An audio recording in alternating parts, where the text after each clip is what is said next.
Picture a flame in a gas burner, a campfire, or a fireplace. Would you take your hand, put it in the flame, and hold it there? I hardly think so. You'd get burned. So why do so many people use and abuse drugs and alcohol? You may not feel the pain at first, but in the end, you get burned. Drugs and alcohol are an open flame. Everything that you're about to see is based on truth. Cigar-smoking Hollywood actor Desi Arnaz, dead from lung cancer. Therapists urge more aid for children of alcoholics. Small-time thieves are usually drug users, says police chief. 4 Canadians arrested for drug smuggling. Fire death blamed on careless smoking. Murderers interviewed in prison blame drugs and alcohol for their crimes. $800 million worth of heroin seized by Italian police. Mother used daughter as drug courier. Drug-related deaths of teenagers on the increase. If these statements just seem like headlines in a newspaper, let's bring it a little closer to home. It's Saturday night. Lisa's parents are away, and she's having a party to celebrate her birthday. Yeah!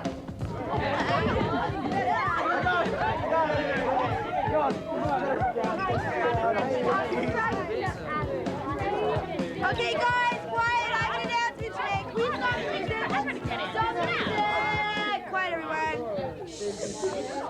Can you sit down? Thanks. May I present to you John Madison,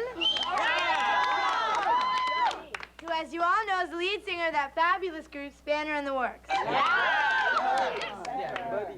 Tonight, John is going to sing a very special song for Lisa. Yes, Lisa, come here.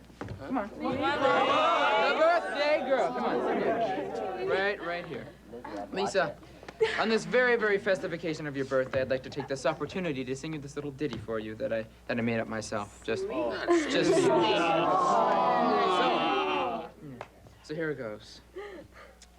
Lisa, Mr. Lisa, daylight come and me one get stoned. Lisa, Mr.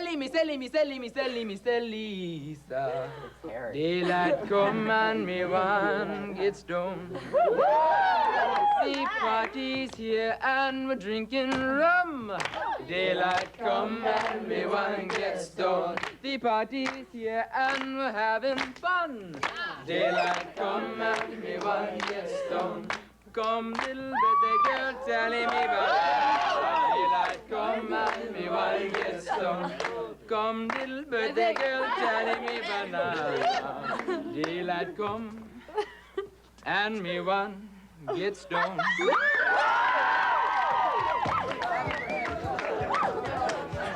Great, that's great.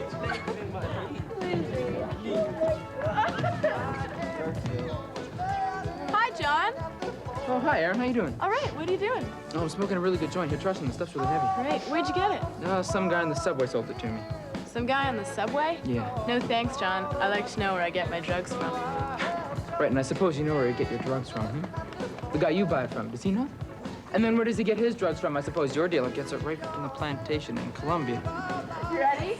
1, 2, 3. Hey, John, how's it going? Oh, sorry. John.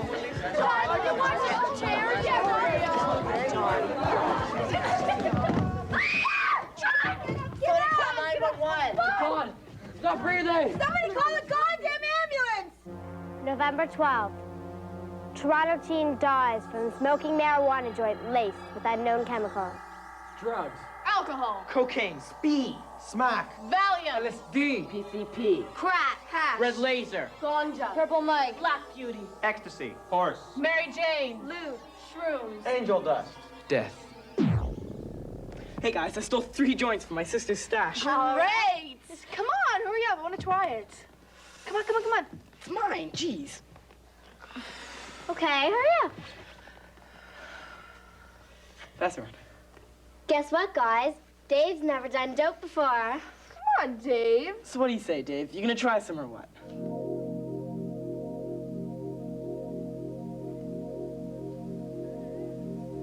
First round's on me. Hey, that's great. Hey, thanks. There you go. Thanks. Have a beer, Gwen.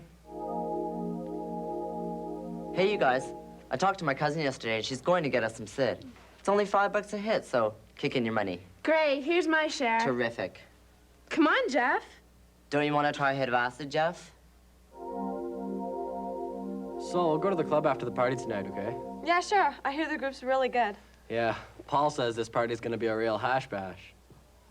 Look, Ross, we've been through this before, and I told you I'm not so sure about drugs. So don't push me. Look, I'm thinking about it, okay? Lighten up, Carla. Everyone does a little drugs at these parties. Here, why don't we start? Light this one.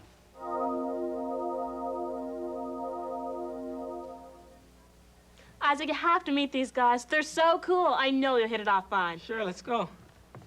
Hey, guys, this is my friend Isaac. How's it going? Any friend of Erica's is a friend of ours. Here, Isaac, grab yourself a toke.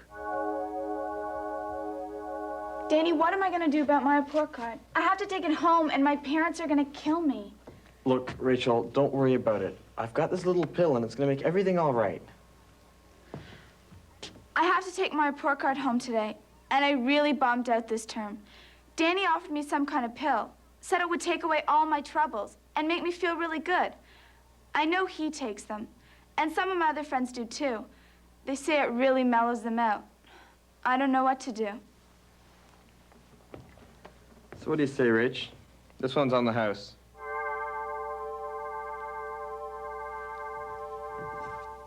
All of my friends are trying drugs, but I'm not sure that I want to. How can you say that when you haven't even tried it?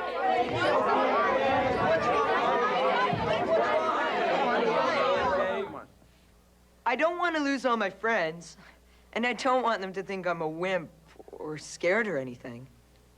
But I'm not sure that I want to try drugs. Welcome to Mark's Drug Warehouse. Hi, I'm Mark, the owner of Mark's Drug Warehouse, and I'm here to satisfy all of your personal drug needs. And you are? Carla. Great to meet you, Carla. You want to buy some drugs, Carla? Well, Of course you do. What do you know about drugs, Carla? Well, Not much, huh? Well, why don't I show you around the warehouse here to help you decide, and then you can join the rest of our satisfied customers. Now, there are basically 3 families of drugs. The first, as you can see over here, is the downer family. Here we have some heroin, we have some Valium, and of course, some alcohol. Now, what these guys do is they suppress your emotions. Say you're really uptight about something, really down in the dumps, bad report card or something. Well, when you get home, you take one of these babies and you'll feel really laid back. Downers, tell Carla how you're gonna make her feel. Mellow. All your troubles go up there and far away. So relaxed, so relaxed. Thanks, guys. Take a snooze.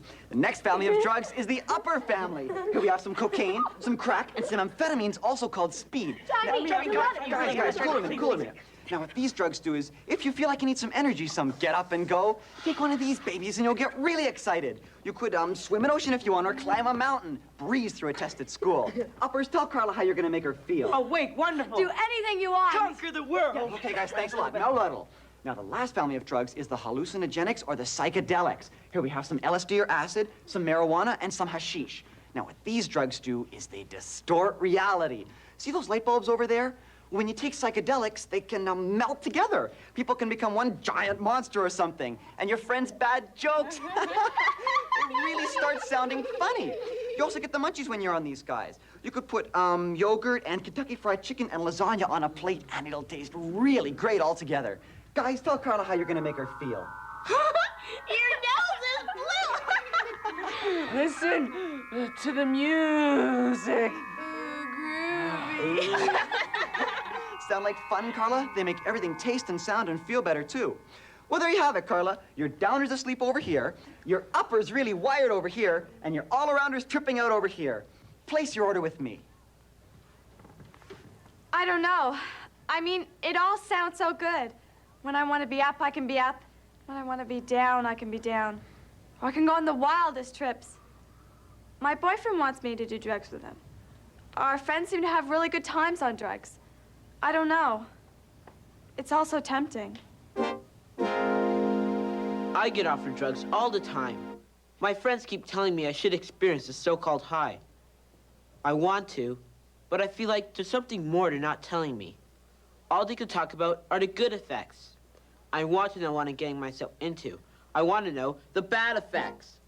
Well, Jeff, I'm here to tell you about those bad effects. Good evening, ladies and gentlemen. My name is Harold Nozell, and we're here live from Toronto in the 17th Annual Downer Derby.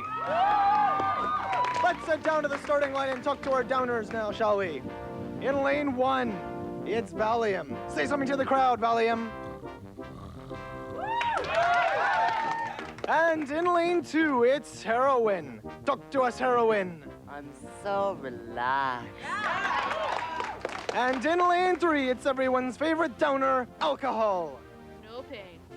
Love you, babe. Let's head over to the other side of the track and talk to our superbly physically conditioned athletes who've been training so hard for this match. In lane 1, it's Ken. Are you ready for the race, Ken? Hey, I'm ready to go. And in lane 2, it's Debbie. What are we going to be seeing from you today, Debbie? You're gonna see me win this race because I feel great. And in lane 3, it's Lee. Are you gonna win? You bet I'm gonna win. Let's take a moment now to explain how this race is going to work. Our downers at the starting line will race to the other side of the track and grab onto our superbly conditioned athletes. The athletes will then tear to the finish line, and we'll have the winner of the 17th Annual Downer Derby. And now, without further ado, downers, take your mark. Get set, go! And the downers are racing across the track. What an incredible race we're present here today as we head down to the photo finish line. Ken appears to be taking an early lead towards us, but ladies and gentlemen, they're slowing down. Ladies and gentlemen, it seems that our downers have had a grave effect upon our athletes. Let me see. Athletes, you took your downers and then you started feeling really queasy, right? And then you got real bad headaches, right? And then real bad upset stomachs, right? And then exhaustion set in, right? And then your liver started to malfunction, right? And your brain cells started to deteriorate, right? And hey, you could die, right? Right. Well, Jeff, that brings us to the end of our Downer Derby. And we have for you now MJ Durbecker, host of Real Life Adventure, to tell you about uppers. Thanks a lot, Harold. So, Jeff, you want to know about the bad effects of uppers? I'll tell you some things about uppers. And we've a special person here today to help us out. His name's Evan. Say hi, Evan. Hi. Evan was nice enough to bring a few parts of his body along with him. Now, let's say we give Evan an upper he likes. Let's say cocaine. Thank you, Charisse. Thanks. We've given Evan cocaine. He's getting all kinds of kicks out of it. But after a while, things will begin happening to his body. For example, his nervous system is going to start twitching. He's going to find he's a lot of excess energy. We give Evan some more cocaine, and his muscles are going to become so tense, he's going to find he has more strength and stamina. And his heart and lungs will be forced to carry more oxygen to his brain. Yes, Evan is feeling great, but he doesn't realize that his nasal membranes are beginning to dissolve. Yes, Evan's nose is really hurting. And with his body overextending and overfunctioning, Evan has to watch out for something called burnout. Burnout happens when your body is too much of a substance. And in the case of uppers, the more you take, the more you want. The more your body wants, the more your body needs. The wants and needs can never catch up with each other. So let's say that Evan begins to recover slowly. His nervous system is going to slow down. His muscles are going to relax. His heart and lungs won't carry quite as much oxygen to his brain, and his nose won't bleed as much. But Evan's personality has been affected by the drug. He's going to feel depressed and suicidal after a binge. So he's going to want more coke. Evan's going to want more and more, and one day when he is having more, his body won't be able to take it. Yes, his body will reject the drug altogether. Guys, no, guys. And when this guys. happens, when the body rejects the drug, well, this is called toxic shock. And there's another burnout, which is far worse than the first. Evan and his body are in serious danger. Well, now, Jeff, we've got Professor Morse from the University of Toronto to tell you about the bad effects of hallucinogenics. Thank you, MJ. Good day. I'm going to speak to you about the effects of hallucinogenic or psychedelic drugs on the brain. Thank you. Thank you. Hallucinogenics are drugs such as LSD or acid, marijuana, and hashish. Now, in our brain, we have a series of cells separated by spaces called synapses. Along these cells and synapses travel electrical impulses or messages, Jeff, if you will. Now, when our brain is functioning normally, for example, when we're looking at the sunset, these electrical impulses or messages travel along these nerve cells from our eyes to our brain, and our brain registers a sunset. Thank you, thank you. Now, upon the ingestion of hallucinogenic drugs, such as acid, marijuana, or hashish, these electrical impulses or messages are forced to play a game of broken telephone. Our mood is altered, and so is our perception of things. The message may start off in the same way, such as, I'm looking at the sunset, but the synapses have changed. We may end up in our brain with a terrifying picture of the sky on fire. Thank you, thank you. Now, when habituation is set in, that is when the person has formed a habit of drugs, such as acid, marijuana, or hashish, particularly acid. These cells may become permanently blocked or even die. The message may start off in the same way, such as, I see the sunset. But because these cells are not functioning properly, the message is mangled. Your brain is destroyed, and you are no longer in control of your mind.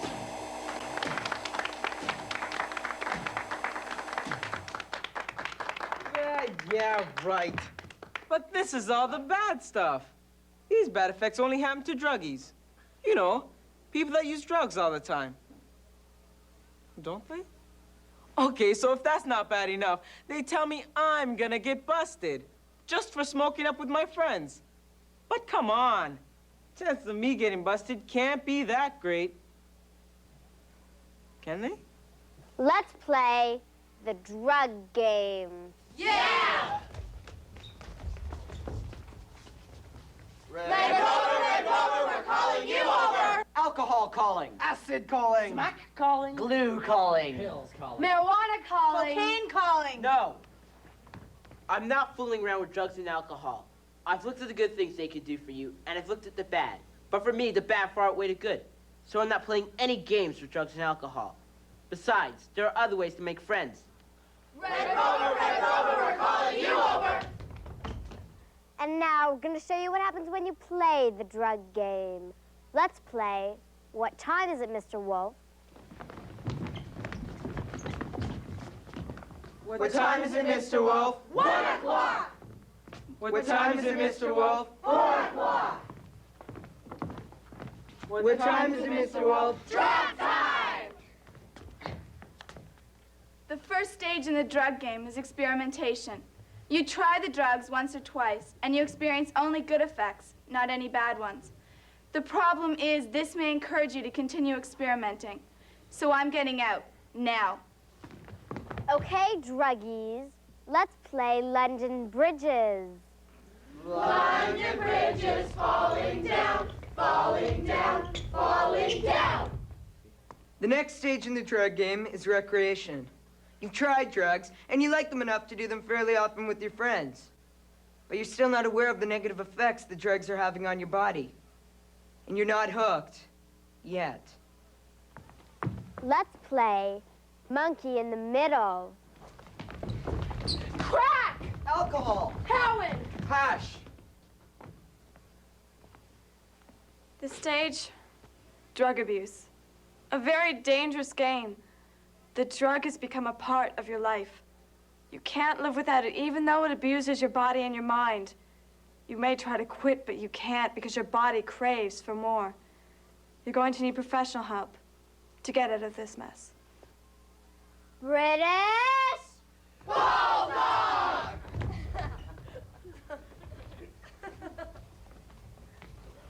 British Bulldog!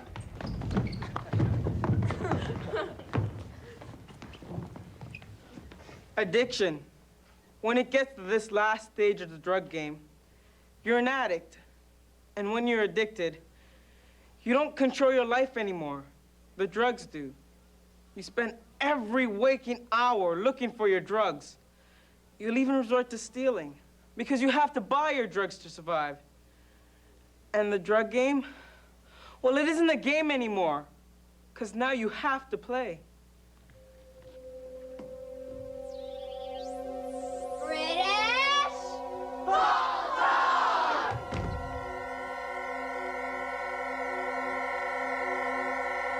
I want to tell you all a story about my older brother.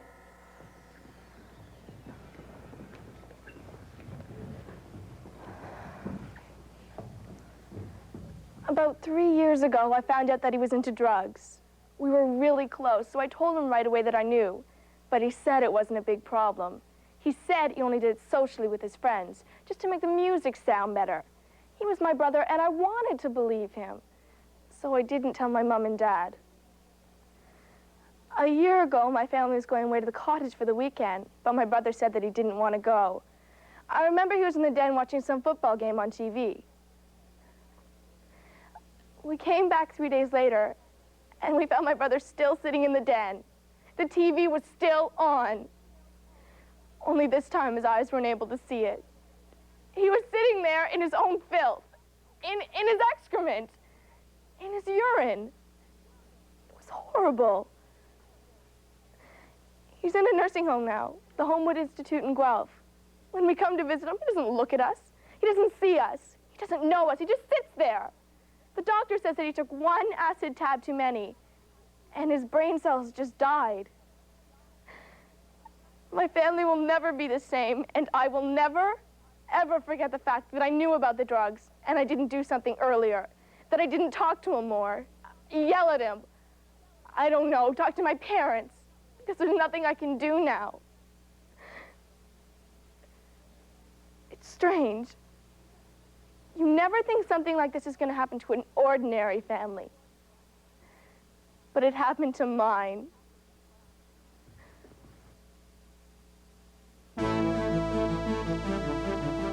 Welcome to Toke or Consequences. As you know, our show allows you, the audience, to meet your favorite star personalities who died from drug and alcohol abuse. Let me introduce our first guest. On my right, I have Jim Morrison, lead singer of that sensational band, The Doors, a group that dominated rock music in the 60s. Well, Jim, would you like to tell us how you died, please? I was the golden boy of rock, the Lizard King. A poster of my face even outsold the Beatles. But I had lots of run-ins with the police because when I was drunk or stoned, I became violent. By the time I was 27, the drugs and alcohol had ruined my looks and my mind. I ran away to Paris hoping to pull myself together, but I kept getting more depressed. One day, my wife Pamela came home and found me dead in the bathtub. The drugs and alcohol had caused a heart attack. Oh yeah, Pamela? She died of a heroin overdose a few years later. Thanks, Jim. Next to Jim is that raunchy lady who sang the blues like a fury, the queen of rock, Janis Joplin. And your story, Janis? My claim to fame was my low, throaty, raspy voice. But that voice came from drugs and booze. I couldn't get through a day without downing a bottle of tequila and Southern Comfort. And I wasn't just addicted to alcohol. I was addicted to speed, LSD, and heroin, too. I was in LA to cut a new album. One night, when I was alone in my hotel room, I injected myself with heroin. But it was almost 100% pure stuff. My body couldn't take the jolt, and the H caused an overdose. I was 27 years old. Next to Janis is a well-known comedian, a star of Saturday Night Live, everyone's favorite slob, John Belushi. Tell us how you died, John. I was known for my hectic, high-paced comedy, but that energy for my comedy usually came from cocaine. I was 33 years old and at the peak of my career. I was in California to negotiate a new movie contract, and I had a lady friend with me. We'd been on a binge, coking and drinking heavily for a week. On the night before I died, my friend gave me an injection of Speedball, which is a mixture of cocaine and heroin. I began to wheeze and get cold and hot flashes, so I went to bed. In my sleep, I choked to death on my own vomit. Nowadays, most of you know our last guest as the young Dorothy from everyone's favorite movie, The Wizard of Oz. Who can ever forget the legendary Miss Judy Garland? Judy? I don't know what made more headlines, my talent or my problems with drugs and booze. I got trapped in a cycle of pills and alcohol because I couldn't handle the pressures of my career. Booze destroyed my voice and reduced me to a skeleton. I looked like an old lady, but I was only 47. Before I went to bed, I took some sleeping pills. I couldn't sleep without them. During the night, I woke up, and in my daze, I took some more pills. It was the second full dose that killed me. We have a special guest with us today who never quite made it to stardom, but he might have. Please welcome the young and talented singer-composer, John Madison. How did you die, John? I was at a birthday party one evening, and I was doing some performing for my friends. Now, after I perform, I like to relax with a joint or two, but what I didn't know was that the joint I had bought that day was laced with lethal chemicals. After smoking the joint, I had a seizure and died on the way to the hospital. John, didn't you know that using drugs and alcohol is dangerous? Of course I knew. And I could have said no. I could have. But I didn't. So what do you say, Dave? You can have some or what? No, thanks. Have a beer, Gwen. No, thank you. Don't you want to try a hit of acid, Jeff? No, thanks. So like this one, Carla. No, thanks. Here, Isaac, grab yourself a toke. No thanks, man. So what do you say, Rach? This one's on the house. No thanks.